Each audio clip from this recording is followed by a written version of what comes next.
Hindi po matatapos ang ating gawain kung wala po tayo love offering. So our worship is not complete without our giving. So I will call now our brother in Christ, Kuya Sande, for the short offertory exhortation. Yes, ikaw nga.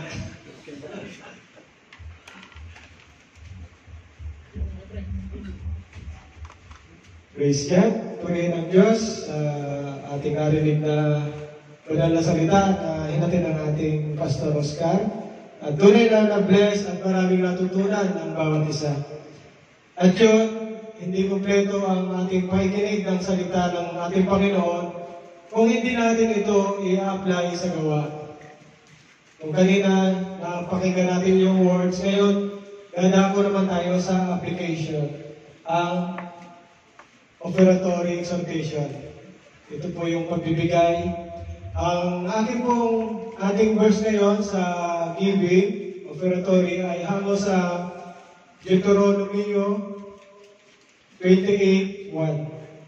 Ang sabi po diyan, kung lubos ninyong susundin ang Panginoon na inyong Diyos at gagawin ang lahat ng utos niya na binigay kung sa inyo ngayon, gagawin niya kayong nakakahigit sa lahat ng bansa dito sa mundo. Amen po?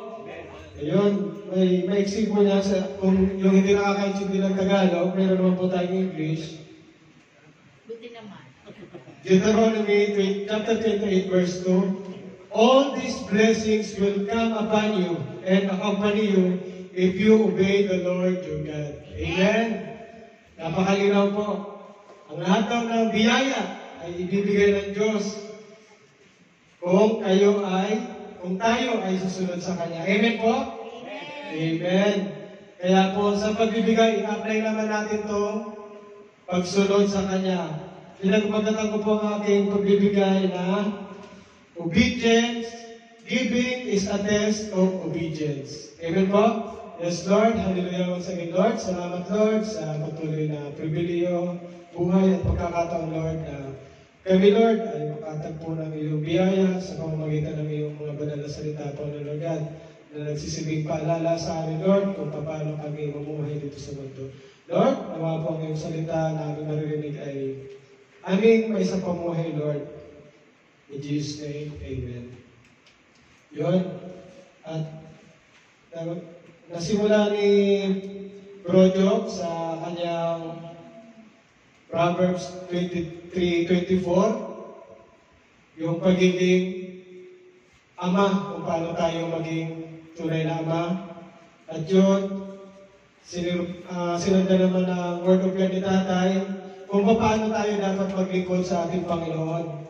Kailangan natin maglingkod sa ating Panginoon ng buong puso.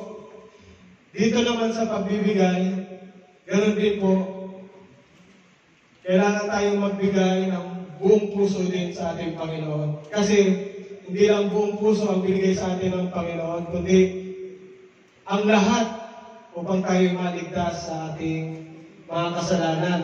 Sabi po.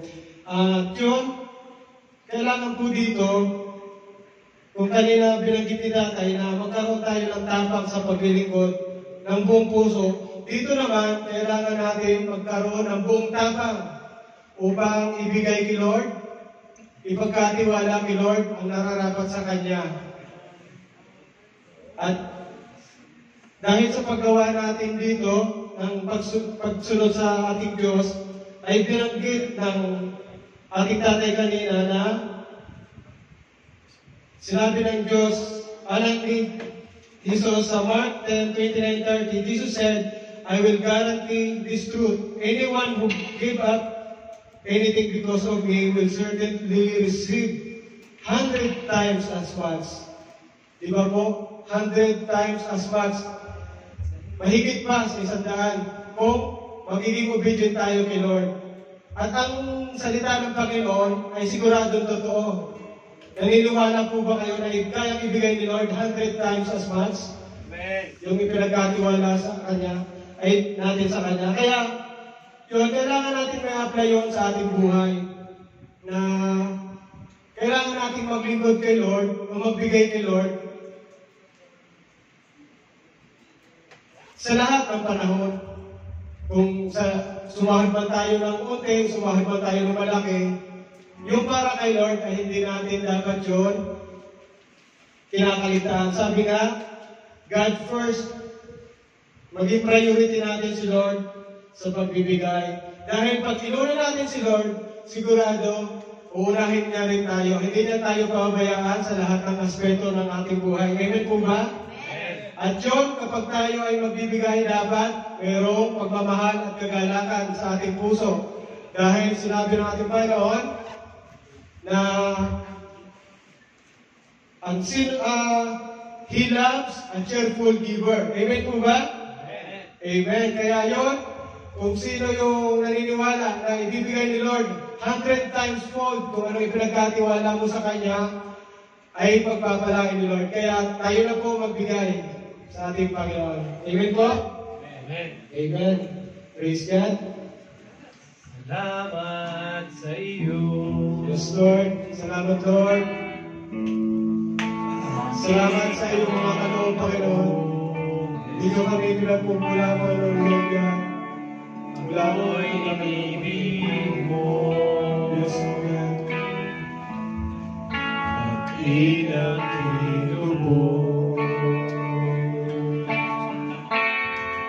ang tanging alay ko sa iyo, aking Ama, ay buong buhay ko, puso at kaluluwa, di na makaya na maipagkaloob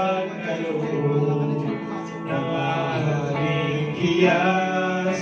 Bigintong isuko ang tanging dalangin, o Diyos ay tanggapin ang tanging alay ko, nawa'y gamitin.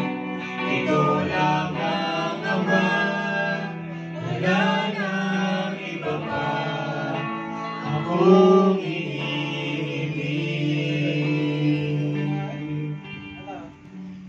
Yes, Lord, hallelujah. Lord, maraming salamat po muli, Panginoon Lord God, sa patuloy na biyaya, Lord, sa patuloy na buhay na iyong pinagkakalob sa amin, Lord, sa patuloy na pribilehiyo at pagkakataon, Lord, na kami, Lord, ay tumugon, Lord, upang maging obedient sa iyong mga tagubilin, Lord, sa iyong mga commandments, Panginoon Lord God.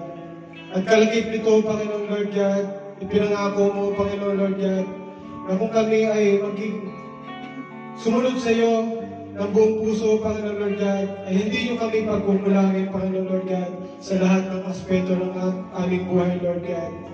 That you will provide all our needs, Panginoon, according to your riches and glory through Jesus Christ our Lord, Panginoon Lord God.